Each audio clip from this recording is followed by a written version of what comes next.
Everyone, welcome back to सक्षम education point. आज हम स्टार्ट करेंगे कंसंट्रेशन टर्म्स क्लास 11th के लिए।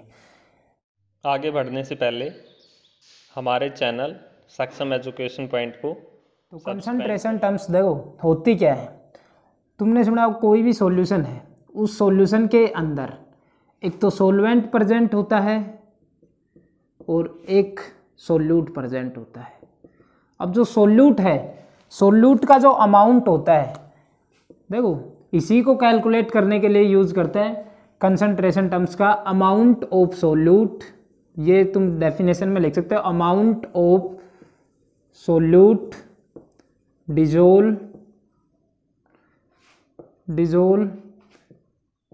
पर litre volume of solution, volume of solution. और क्या लिख सकते हो, वेट इन पर केजी ऑफ सोलवेंट। उसी को क्या कहेंगे, या तो सोल्यूट डिजोल्व पर इन लीटर और सोलवेंट किसमें, वेट इन पर केजी ऑफ सोलवेंट। उसी के लिए क्या होगा, कंसंट्रेशन टर्म्स, मतलब सोल्यूट और सोलवेंट के लिए पढ़ेंगे। अब कंसंट्रेशन टर्म्स के अंदर देखो, कंसंट्रेशन टर्म्स टू टाइप्स में एक्सप्लेन कर सकते हो तुम। एक तो कंसंट्रेशन टर्म्स जो होंगी वो होंगी टेम्परेचर डिपेंडेंट। क्या होंगी, temperature dependent, temperature dependent. Second जो कंसंट्रेशन टर्म्स होंगी वो होगा टेम्परेचर इंडिपेंडेंट, टेम्परेचर इंडिपेंडेंट। ठीक है, इन दो को अपने को पढ़ना है। अब टेम्परेचर डिपेंडेंट को तुम क्या बोल सकते हो, वॉल्यूम डिपेंडेंट बोल सकते हो। इसको क्या बोल सकते हो, मास डिपेंडेंट। क्या बोल सकते हो, मास डिपेंडेंट।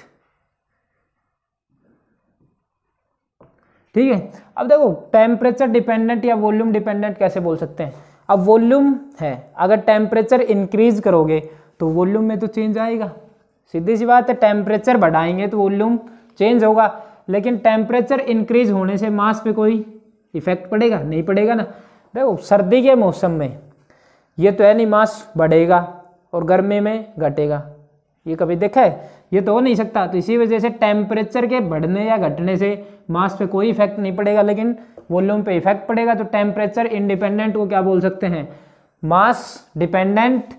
और इसको क्या बोल सकते हो, टेम्परेचर डिपेंडेंट। इसको मास डिपेंडेंट बोल सकते हो तुम, मास डिपेंडेंट। ठीक है, अब देखो इन्हीं के बेस पे अपने को देखना टेम्परेचर डिपेंडेंट कौन कौन सी होती हैं। सबसे पहले टेम्परेचर डिपेंडेंट में जो कंसंट्रेशन टर्म्स आएगी वो आएगी मोलरिटी। इसको डिनोट कर सकते हो तुम कैपिटल एम से। सेकंड जो कंसंट्रेशन टर्म्स होगी वो होगी नॉर्मेलिटी, नॉर्मेलिटी। थर्ड जो कंसंट्रेशन टर्म्स होगी वो होगी फॉर्मेलिटी, फॉर्मेलिटी। फोर्थ जो कंसंट्रेशन टर्म्स होगी वो होगी डिमेलिटी। और फिफ्थ जो कंसंट्रेशन टर्म्स होगी वो ले सकते हो तुम weight by volume percentage. Sixth ले सकते हो तुम पीपीएम, पार्ट्स पर मिलियन। पीपीएम का मतलब क्या होता है, पार्ट्स पर मिलियन, पार्ट्स पर मिलियन। वॉल्यूम बाई वॉल्यूम ले सकते हो। सेवंथ तुम ले सकते हो ppm, weight by volume. Eighth यहीं ले लो, वेट बाई वॉल्यूम परसेंटेज। और यहाँ मैं लिख रहा हूँ नाइन्थ ले सकते हो तुम मोलरिटी हो गया। नॉर्मेलिटी को कैपिटल एन से कर देना, फॉर्मेलिटी को कैपिटल एफ से, डिमेलिटी को डी से कर देना। ठीक है, डी नोट कर सकते हो। नाइन्थ जो है वो आएगी पीपीबी, पार्ट्स पर बिलियन। पार्ट्स पर बिलियन के देखो ये इसमें क्या बता सकते हो, पार्ट्स पर बिलियन एक तो होगा वॉल्यूम बाई वॉल्यूम।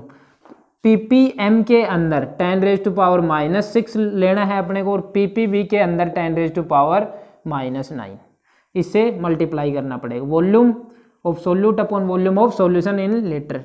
10th जो होगी वो होगी पीपीबी, वेट बाई वॉल्यूम। और 11th जो होगी वो होगी स्ट्रेंथ।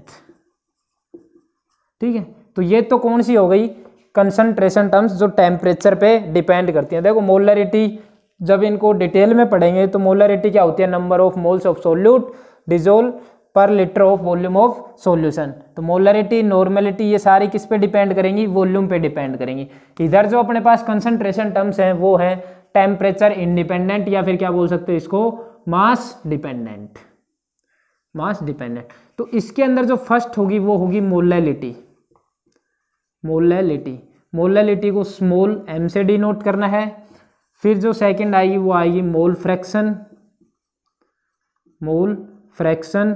थर्ड इसमें लिख सकते हो तुम ppm, वेट बाई वेट।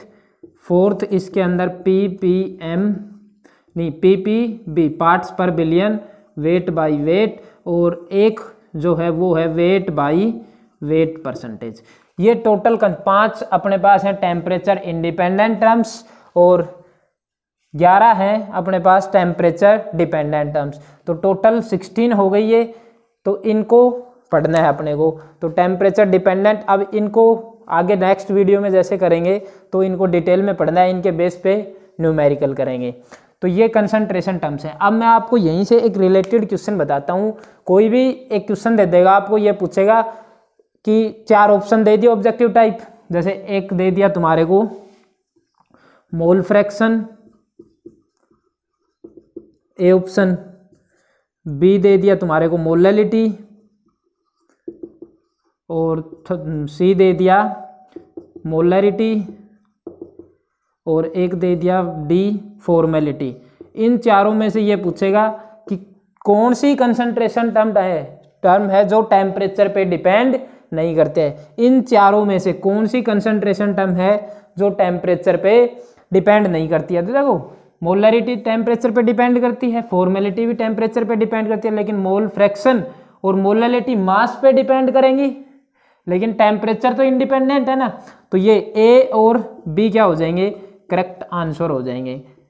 ठीक है, तो ये टेम्परेचर डायरेक्ट क्वेश्चन पूछा जाता है, 4 ऑप्शन देके पूछेगा, इनमें से कौन सी टेम्परेचर डिपेंडेंट है, कौन सी टेम्परेचर इंडिपेंडेंट है। एक ध्यान रखना, जो मोल फ्रैक्शन है, ये कंसंट्रेशन टर्म्स मोल फ्रैक्शन, ये यूनिटलेस क्वांटिटी है। कैसी है, यूनिटलेस। अब यूनिटलेस क्वांटिटी है तो ये डायमेंशनलेस भी होगी। ठीक है, यूनिटलेस या फिर इसको बोल सकते हो तुम डायमेंशनलेस। तो कंसंट्रेशन टर्म्स है वो क्या है, यूनिटलेस है, और यूनिटलेस है तो वो डायमेंशनलेस भी है। ठीक है, तो इस तरीके से तुम बता सकते हो। तो ये अपने पास थी कंसंट्रेशन टर्म्स। अब नेक्स्ट वीडियो में हम एक एक डिटेल में पढ़ेंगे इनको। सबसे पहले मोलरिटी, नॉर्मेलिटी, फॉर्मेलिटी, इन्हीं के बेस पे न्यूमेरिकल करेंगे। तो तुम ध्यान रखना, मैंने जो 2 क्वेश्चन बताए हैं वो भी अच्छे से ध्यान रखना। मोल फ्रैक्शन यूनिटलेस है, और कोई भी 4 कंसंट्रेशन टर्म्स देख के ये पूछ सकता है कौन सी टेम्परेचर डिपेंडेंट है और कौन सी टेम्परेचर इंडिपेंडेंट है। बाकी आगे वीडियो में इनको डिटेल से पढ़ेंगे एक एक को।